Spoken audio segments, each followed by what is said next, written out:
Hello everyone, welcome to Online Help Guide.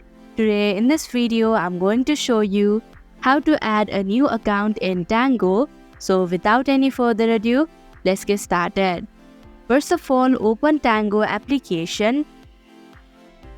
Click on your profile in the top left corner.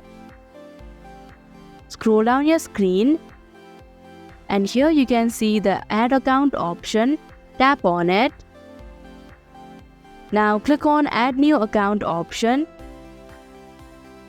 Here, if you want to use your Google account, then click on Continue with Google option.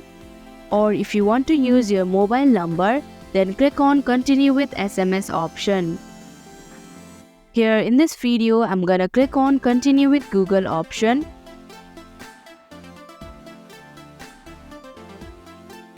And that is how you can add a new account in Tango. Thank you for watching Online Help Guide. Hope this video was helpful.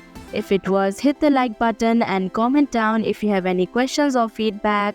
Also, if you are new to our channel, subscribe and hit the bell icon so that you don't miss our upcoming videos.